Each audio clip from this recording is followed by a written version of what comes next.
esse Salmo 119, eu queria já convidar você a abrir a Bíblia no Salmo 119, e nós vamos ler já essa sessão a partir do versículo 33. Salmo 119, a partir do versículo 33.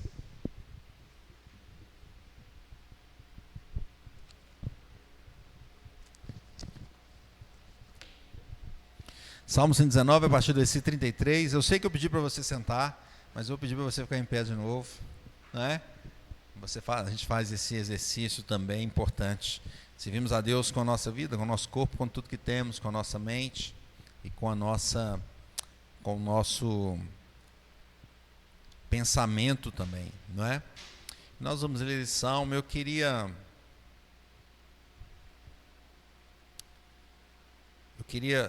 pedir a você para ler comigo, mas você vai ler da seguinte forma: toda vez que tiver um pedido do salmista para Deus, você vai ler comigo. Então você tem que bater o olho rapidamente e ler comigo antes, tá bom? Bate o olho e já leia comigo. Se naquele versículo tem ali um pedido do salmista ao Senhor. Então vamos ler a partir do versículo 33, Salmo 119. Diz assim: Ensina-me, Senhor, o caminho dos teus decretos, e os seguirei até ao fim. Dá-me entendimento, e guardarei a tua lei, de todo o coração a cumprirei. Guia-me pela vereda dos teus mandamentos, pois nela me comprazo. Inclina-me o coração aos teus testemunhos, e não a cobiça. Desvia os meus olhos para que não vejam a vaidade, e vivifica-me no teu caminho.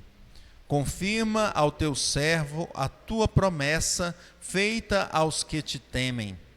Afasta de mim o opróbrio que temo, porque os teus juízos são bons. Eis que tenho suspirado pelos teus preceitos. Vivifica-me por tua justiça. Glória a Deus. Vamos orar. Louvado seja o Senhor pela tua palavra.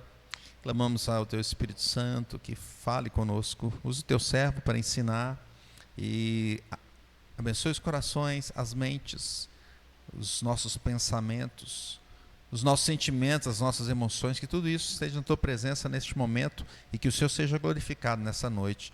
Nós oramos em nome de Jesus. Amém. Podemos sentar, meus irmãos? Nós estamos já no dia... Que dia é hoje? Vamos ver se os irmãos sabem. Vocês estão rápido, né? 21 de março. E dia 21 de março. Março é um mês muito bom, né, pastor? Dizem que é o melhor mês do ano, mês de março, né? E tem muita gente que faz aniversário em março, né? E quando a gente faz aniversário, a gente, né, pastor? A gente pensa, e agora, né? Mais um ano ou menos um ano, não é? Mais um ano ou menos um ano. O que eu vou continuar fazendo na minha vida? Como que a minha vida vai ser direcionada? O que eu fiz até agora e o que eu vou fazer? Não é? Quais são os meus anseios, meus sonhos, meus planos, não é? E a gente coloca isso. Eu não sei se você coloca isso diante de Deus quando você faz aniversário ou quando muda de ano, não é? Mas o salmista colocou aqui o anseio que ele tinha pelos preceitos de Deus. Olha os anseios que o salmista colocou, porque a todo momento ele pede ao Senhor, e nós lemos quase todos os versículos, não é? E ele pede ao Senhor, e a gente vê ali, percebe que ele tem um anseio. Ele está fazendo um pedido a Deus importante, que está no coração dele. Meus irmãos, o Salmo 119 é uma obra rica, tem um conteúdo profundo, e o foco principal... Quem sabe o foco principal do Salmo 119? É a palavra de Deus. Está falando da própria palavra de Deus, a excelência da palavra de Deus. Tem alguma tradução que usa esse título ali. Então nós temos assim uma obra rica com 176 versículos, divididos em 8 versículos, que vão dar 22 partes. Você que é bom de português? De português? Não, de inglês, de matemática, né? Fez a conta rápido. Então nós temos aqui essas partes divididas assim. E isso é dividido conforme o alfabeto hebraico. Por isso eu não falei português, mas deveria falar de hebraico também. Tem que ser bom em hebraico e matemática, né? Então nós temos ali, a cada 8 versículos, nós temos uma sessão. E esses versículos, né, somados todos, vão dar então o Salmo 176, são 22 sessões. E nós estamos nessa sessão que é a letra Rê. Vamos dizer Rê? Rê. Essa letra que nós vamos ver hoje, e nós percebemos que o Salmo 119, ele aprofunda sobre a palavra de Deus, e ele traz muitos sinônimos da palavra de Deus, como leis, mandamentos, preceitos, estatutos, ordenanças, caminho, né? Tudo isso relacionado à palavra do Senhor. E essa sessão, essa 5ª sessão, ela nos mostra aqui os pedidos dele por ações de Deus, né? Então veja, ele falou assim: olha, ensina-me os teus decretos, ó Senhor, eu os guardarei até o fim. Então ele tem um anseio, mas o anseio, veja que é como se fosse uma criança que quer um presente. Como que ela faz? Ela vai lá e compra o presente? Vai lá e trabalha e consegue o presente? Não, ela tem um anseio, o que ela faz? Pede. Então ele tem um anseio no coração dele, ele pede. Ensina-me os teus decretos, dá-me entendimento e eu obedecerei a tua lei, de todo o coração a porei em prática. Ele pede: faz-me andar em teus mandamentos, pois neles tenho prazer. Ele pede: dá-me entusiasmo por teus preceitos e não pela ganância. Ele pede: desvia os meus olhos de coisas inúteis e restaura-me por meio da tua palavra. Ele pede: confirma a teu servo a tua promessa que fizeste aos que te temem. Ele continua pedindo: afasta-me de meus caminhos vergonhosos, pois teus estatutos são bons. Então Moody comenta que em frase após frase o orador roga pela orientação divina a fim de orientar a sua vida e afastá-lo da insensatez. E no final, a reação dele: anseio por obedecer às tuas ordens, restaura minha vida por tua justiça. O salmista inevitavelmente tem um anseio então de se manter com o Senhor. Esse é o anseio dele. Contudo, ele não consegue, ele não tem força sozinho para ficar diante de Deus, para estar diante do Senhor. Então ele pede. Então vemos aqui que o salmista anseia pelo caminho da palavra, meus irmãos. Anseia pelo caminho da palavra. Olha o versículo 33. Ensina-me, Senhor, o caminho dos teus decretos e o seguirei até o fim. Vamos ler juntos? Versículo 33. Ensina-me, Senhor, o caminho dos teus decretos e o seguirei até o fim. Então ele pede ao Senhor. Ele tem anseio pela palavra, por caminhar por esse caminho da palavra de Deus. E Deus não deixou o seu povo sem essa instrução, irmãos. Sem uma direção, sem um caminho. Veja que o Senhor sempre falou, desde Adão, passando por Noé, passando por Abraão, chegando a Moisés. O Senhor direcionou e direciona o seu povo.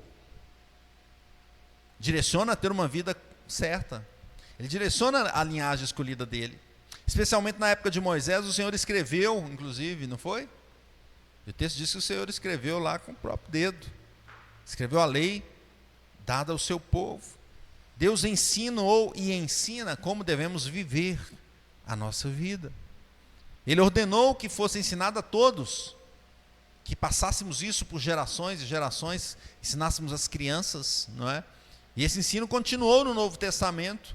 Lucas 4,15 dizia: ensinava na sinagoga, sendo glorificado por todos. Jesus continua ensinando e continua ensinando.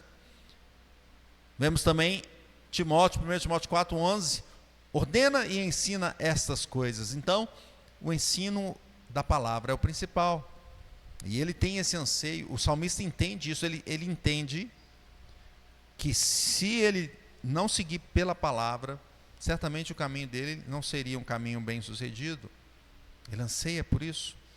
Então o salmista anseia pelo caminho da palavra. E por que ele anseia pelo caminho da palavra? Alguns motivos aqui. Primeiro motivo, ele anseia porque é ela que dá sabedoria. Vamos ler o versículo 34 juntos. Anote esses pontos que eu acho que são muito importantes. Anseia, pois ela dá sabedoria. Diz assim o 34, leia comigo. Dá-me entendimento e guardarei a tua lei, de todo o coração a cumprirei. Então o salmista procura entendimento para cumprir a lei. Veja que quando a pessoa entende uma ordem, ela obedece melhor, não é?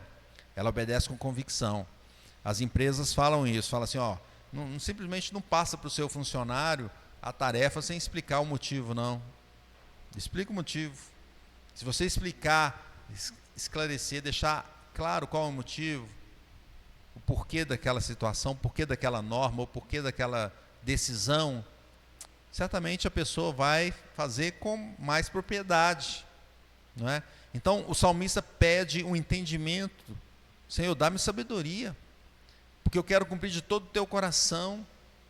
Nós lemos lá em Provérbios 2,6, que diz assim, porque o Senhor dá sabedoria, e da sua boca vem a inteligência e o entendimento. Então, de quem que vem a sabedoria, meus irmãos? De quem que vem o entendimento? De quem que vem a inteligência? Tudo isso vem do Senhor. De fato, o entendimento da palavra de Deus, principalmente, somente vem se o Senhor nos ensinar. E se o Espírito Santo agir em nós. João 14,26 diz assim, mas o Consolador, o Espírito Santo, a quem o Pai enviará em meu nome, esse vos ensinará todas as coisas e vos fará lembrar de tudo que vos tenho dito. Meus irmãos, sem a sabedoria dada por Deus, nós não vamos conseguir nada. Nós não vamos entender nada espiritualmente. Por que tem tantas pessoas cegas, como foi a oração da Clara aqui, longe da presença de Deus? Por quê? Porque não foi ensinado, porque não foi iluminado no coração da pessoa. 1 Coríntios 1,21 diz assim, visto como na sabedoria de Deus o mundo não o conheceu por sua própria sabedoria, aprova a Deus salvar os que creem pela loucura da pregação.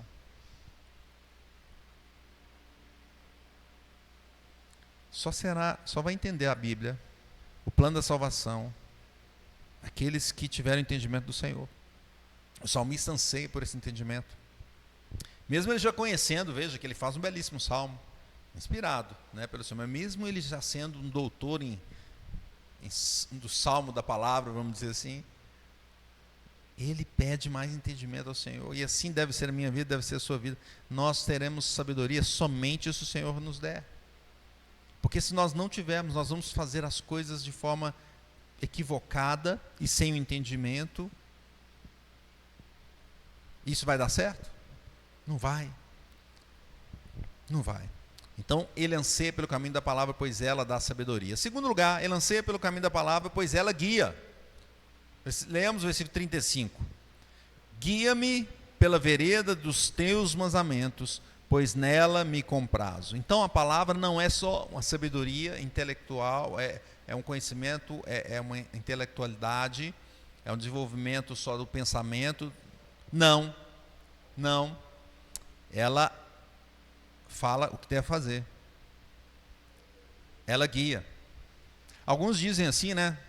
Ah, não, na prática, você vai estuda alguma matéria na escola e tal, fala, a teoria é essa, mas na prática é diferente. Não é? Não tem gente que fala assim? Na prática a teoria é outra, alguns usam esse termo, né? Mas a palavra de Deus não.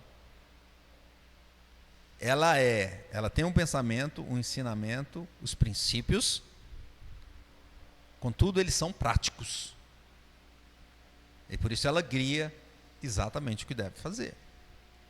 Deus apenas não traz o ensino e a sabedoria, mas ele guia o seu servo. Sabe por que ele guia? Porque nós somos incapazes. Nós somos incapazes. É igual a criancinha mesmo, não é? Se você, a criancinha não, aquela de colo, por exemplo, se você não levar, não vai conseguir, vai. Depois ela já está engateando. Se você também não mostrar o caminho, ela já está correndo. Você fala, ó, corre por aqui, não tem que guiar. Deus nos guia. Porque senão, não adianta todo o conhecimento e nós não vamos fazer o certo, se Deus não nos guiar. Eu gosto da ilustração do médico que fuma. Alguém já viu um médico que fuma? Né? É um médico fumante. Ele vai lá, você vai lá no médico e vai consultar, né? Aí o médico fala, não, você faz isso, não faz aquilo, toma isso, tal. Só que ele sai e fuma. Ah, mas não está prejudicando a saúde dele? Ele sabe, ele tem isso na mente. intelectualmente. Ele estudou anos, praticou, fez residência, fez um monte de coisa, não é? Fez pós-doutorado, sei lá. Só que ele continuou com a prática incorreta. Se Deus não nos guiar, vai ser a mesma coisa. Mesma coisa. Veja que, olha só, mesmo Adão, antes da influência do pecado, ele tinha o conhecimento de que não poderia fazer alguma coisa que ia ser ruim, não tinha? E ele não fez? Então, meus irmãos, é Deus que guia o homem. É a palavra que guia o homem. Por isso o salmista está ansioso, ansiando pela palavra. Ela que guia. Quando Deus tirou o povo de Israel, lá do Egito, se você olhar no mapa, tinha outro caminho para ir para Canaã, muito mais fácil. Mas Deus mandou pelo caminho do Mar Vermelho.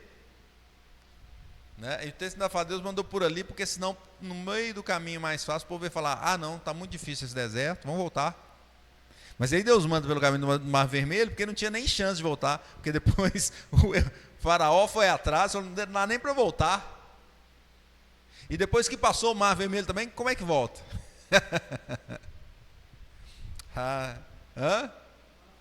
O mar fechou. É Deus que nos guia, meus irmãos. Hoje Deus continua guiando a nossa vida pela palavra, pelas pregações, pelo Espírito Santo que nos ilumina, pelas portas que Ele abre, as portas que Ele fecha. Ele está guiando, pelas provações, por Jesus Cristo, nosso Salvador. Mateus 23:10 diz, nem sereis chamados guias, porque um só é vosso guia, o Cristo. É Cristo que nos guia.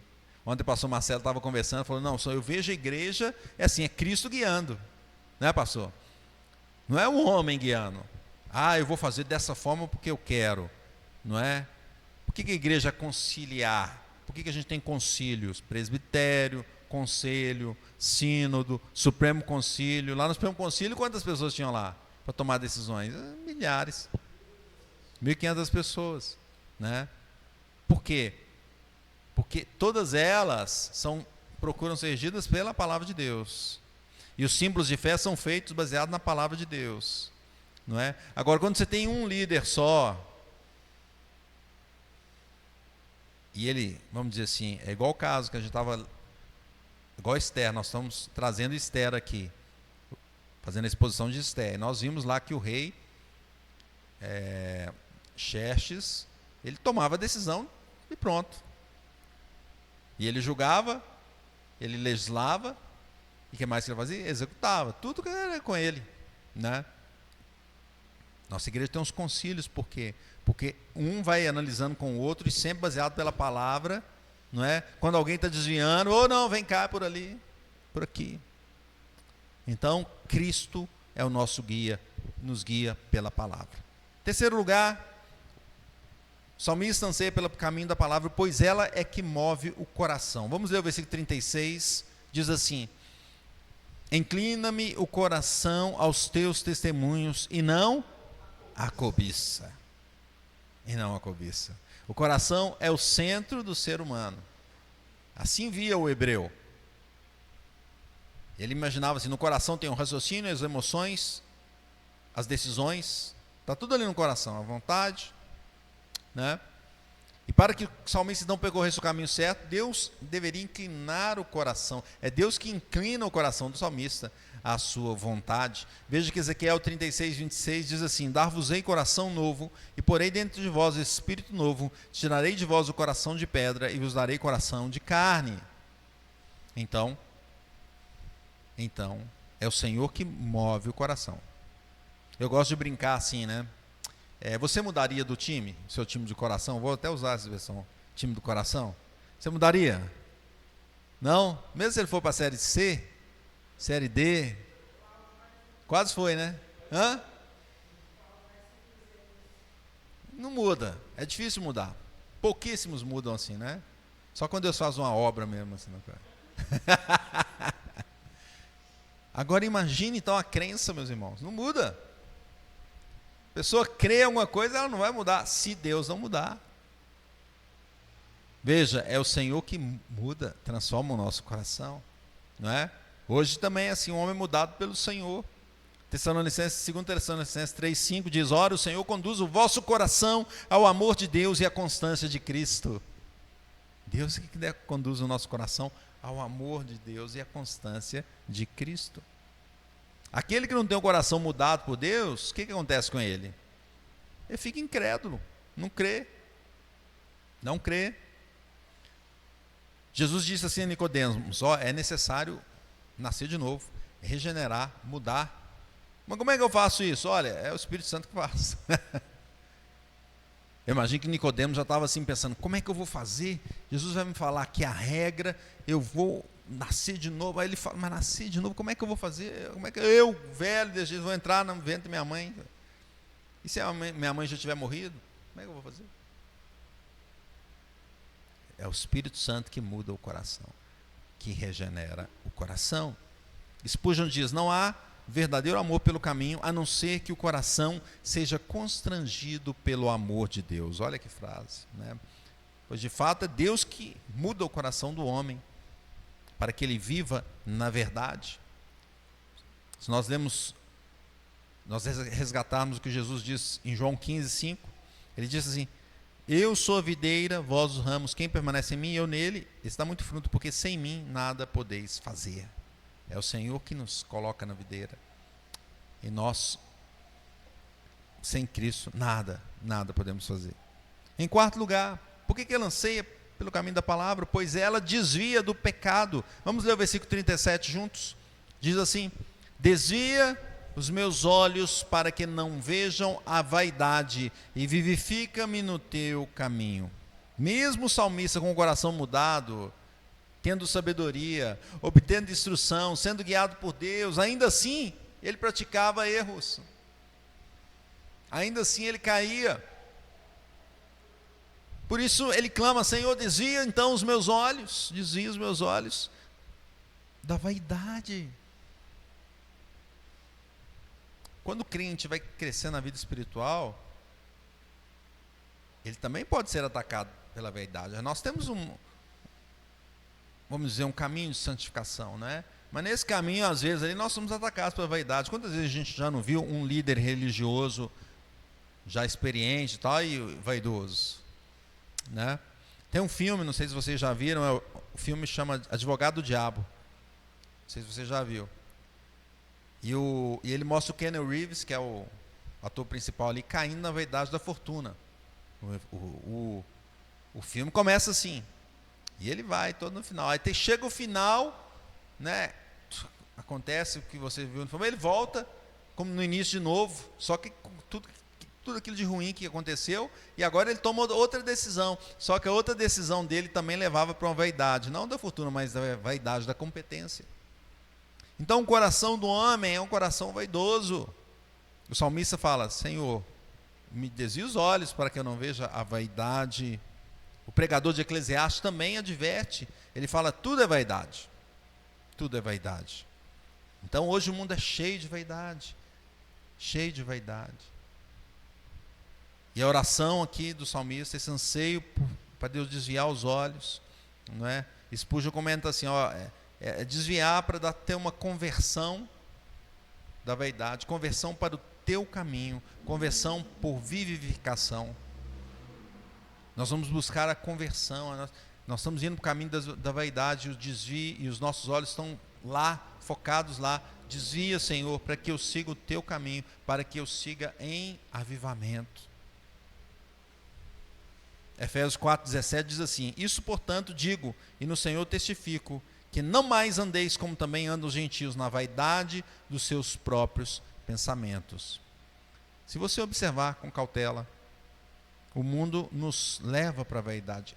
Ele procura aflorar a nossa vaidade.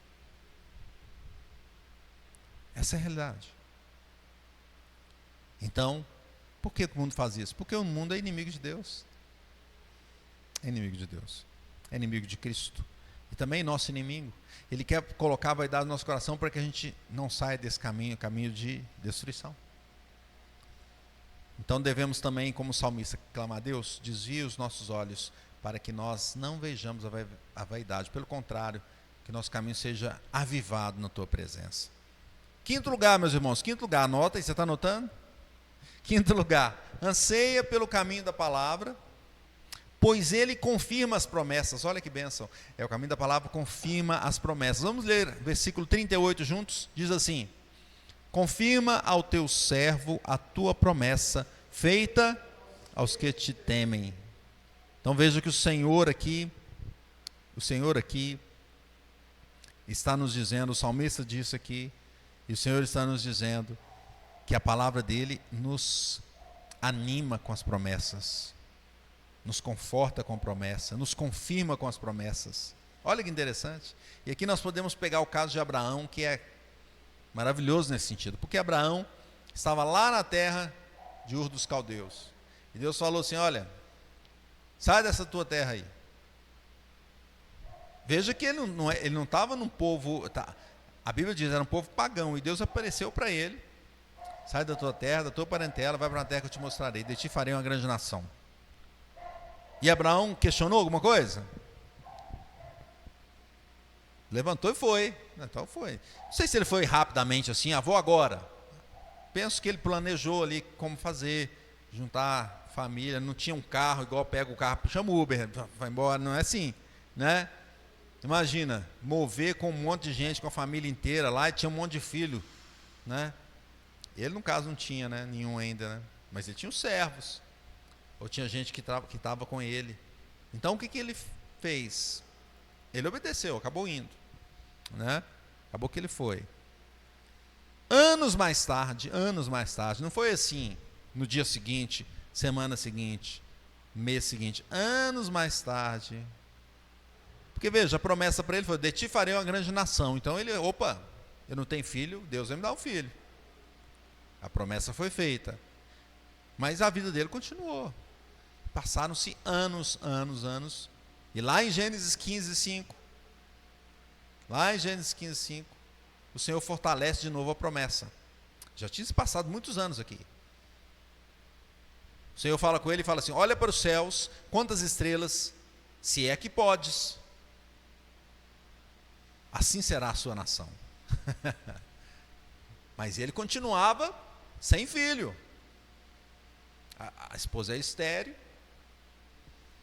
e ele estava ficando velho já. Já tinha mais de 70 aqui, mais de 80, possivelmente aqui, né? Continuou tocando a vida. Mas a promessa foi reforçada. Deus animou a promessa no coração dele. E ele continua vivendo, continua caminhando e continua na vida dele. Vai lá em Gênesis 17, a gente lê aqui, né? Gênesis 12, 15, 17, acha que está pertinho, né? Porque a gente lê em alguns minutos, mas aqui demoraram anos, décadas na verdade. E aí lá em Gênesis 17, Deus fala de novo com ele: farei uma aliança entre mim e te multiplicarei extraordinariamente. Olha só. Então veja que Deus, de tempos em tempos, trazia a promessa dele para firmar no coração de Abraão que Deus cumpriria. E Deus cumpriu? Cumpriu, meus irmãos. Cumpriu. É que no meio do caminho ele deu tentou resolver da sua forma ali. A esposa dele, né, falou: não, a gente não tem filho mesmo, pega minha serva aqui, tem filho com ela e pronto, vai ser esse da promessa. Mas não era. Deus falou: não, eu vou te dar, né? E Deus deu mais à frente, veio Isaac. De Isaac, Jacó, que o nome foi dado para Israel. E de Israel, povo escolhido de Deus, que saiu lá depois do Egito com mais de 1 milhão de pessoas, alguns estimam 2 milhões de pessoas. Então, a palavra de Deus confirma as promessas. Quando ela vem a nós, de vez em quando a gente está lá, né, pastor? E lendo a palavra, e a gente vê as promessas finais de Deus, de restauração. A gente olha para esse mundo e fica desanimado por causa do mundo em queda, das dificuldades, da violência, das doenças e de todas as coisas más que existem nesse mundo. Aí vem a promessa que o Senhor vai restaurar tudo. Isso anima o nosso coração. O Senhor disse e Ele vai cumprir, não é? Bênção. Hoje o Senhor continua falando, meus irmãos, conosco. E Ele não fala mais de décadas em décadas como fez com Abraão. Ele fala conosco através da palavra. Nós já temos tudo aqui na palavra do Senhor. As promessas estão aqui. Busque as profecias do Senhor, não as profetadas, busque as profecias que estão na palavra de Deus, estão na Bíblia. Contudo, muitos deixam e não buscam essas maravilhosas promessas de Deus. O salmista ansiava pelo caminho da palavra, pois ela confirmava e confirma as promessas do Senhor. Sexto lugar, meus irmãos, anseia pelo caminho da palavra, pois ela afasta da vergonha. Versículo 39, vamos ler juntos. Diz assim: afasta de mim o opróbrio que temo, porque os teus juízos são bons. Então, por fim, o Senhor alegra o salmista tirando a vergonha pública. A vergonha pode vir de vários motivos, não é? Por vários motivos. Mas eu vou destacar uma aqui, que é por ser de um povo diferente. O povo de Israel foi separado para servir a Deus. Agora imagine as outras nações que ficavam do lado. Tinha lá o povo de Israel, e eles falaram, aquele povo diz que existe só um Deus, e que esse Deus escolheu eles. Imagina, por que as outras nações queriam destruir Israel, além de outros motivos, né? Falaram, não pode, só tem um Deus, e esse Deus escolheu eles, né? Certamente isso trouxe revolta e perseguição, e trouxe perseguição ao judeu, e traz aos cristãos, porque o cristão, ele fala, olha, só tem um Deus. Da mesma forma, não é? Só há um Deus todo-poderoso, vivo e verdadeiro. E esse Deus escolheu o seu povo. Quem não foi escolhido fica... Ao invés de se dobrar diante de Deus, Senhor, me salva.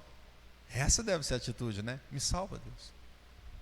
E o Senhor certamente ouve aqueles que clamam por Ele. Mas no final, o Senhor vai tirar essa vergonha. Porque no final... Nós conhecemos o final da história, né, irmãos?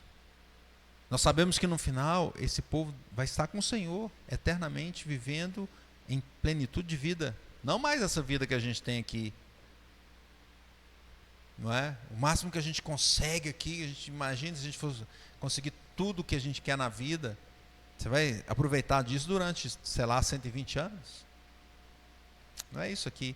É muito mais do que isso, que o Senhor vai nos dar uma eternidade vivendo num lugar maravilhoso, sem dor, sem tristeza, sem morte.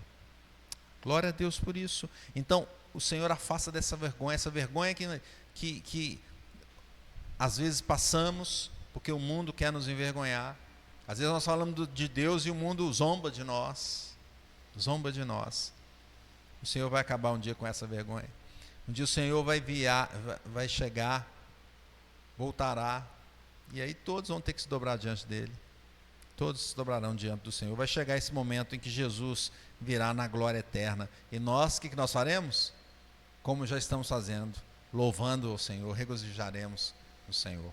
Concluindo, meus irmãos, o salmista termina o salmo dizendo que anseia pela palavra de Deus e pede avivamento mais uma vez. E assim também o crente anseia pela palavra de Deus, pois ela nos ensina, ela traz sabedoria, ela guia, ela move o nosso coração, ela nos afasta do pecado, ela aquece o coração com as promessas de Deus, nos anima com as promessas de Deus e nos livra da vergonha. Aprender a lei de Deus vai levar a ter uma vida de anseio, de busca pelo Senhor, dia após dia, um estilo de vida completamente diferente, conforme o Senhor quer, conforme a revelação de Deus. Ceballos diz isso, leva um estilo de vida conforme a revelação de Deus, E Matthew Henry, seu xará, né, Mateus? Matthew, diz assim, quando desfrutarmos a doçura dos preceitos de Deus, olha que interessante, Ele fará com que anelemos conhecê-lo ainda mais. E onde Deus produziu o querer, também produzirá o efetuar. Olha que bênção. Quanto mais nos aproximamos, quanto mais queremos o Senhor, mais Ele vai nos encher, mais vai nos abençoar. Bênção demais, meus irmãos. Versículo 40, foi o último versículo em que ele diz: eis que tenho suspirado pelos teus preceitos, vivifica-me por tua justiça. Devemos agir assim, devemos reagir assim diante da palavra de Deus, ansiar a palavra do Senhor. Então, como viveremos?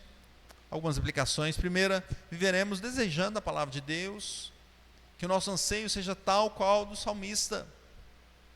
Desejamos conhecer mais o Senhor, os pensamentos de Deus, as instruções do Senhor, que Ele fale conosco dia após dia, as verdades que são verdades eternas, que Ele nos ensine, não somente as coisas dessa vida, mas as da vida futura, da vida eterna, porque aqui todo conhecimento, toda cultura, toda experiência desse mundo vão ficar aqui. Alguém vai levar alguma coisa? O pessoal diz assim, não, você tem que conquistar tudo que você quer nesse mundo, né? Aí alguns falam, mas você não vai levar nada. Tem no caixão, você consegue levar? Consegue levar sua casa? Vai levar sua casa? Seu carro? Não vai levar, né? Aí outros falam, não, então você tem que construir conhecimento, porque o conhecimento você não perde. Mas quando você morrer, você vai levar conhecimento também?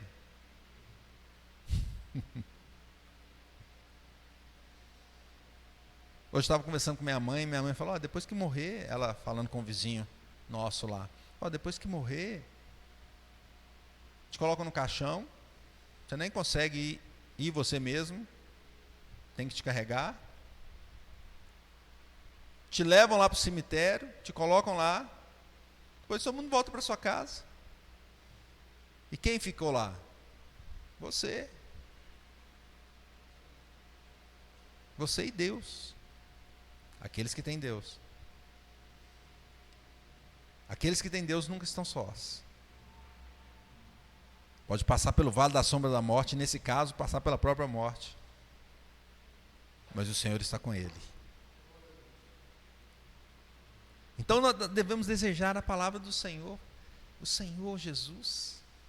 É Ele que vai nos levar até o final. Semear para colher. Semeamos a palavra de Deus. Segundo lugar, viveremos clamando a Deus. Clamando a Deus para mudar para nos dar o avivamento. Pois Ele é que nos dá o avivamento. Nós vimos aqui o versículo, fala assim, vivifica-me. Não foi isso que Ele diz? Ou seja, me deu o avivamento, Senhor.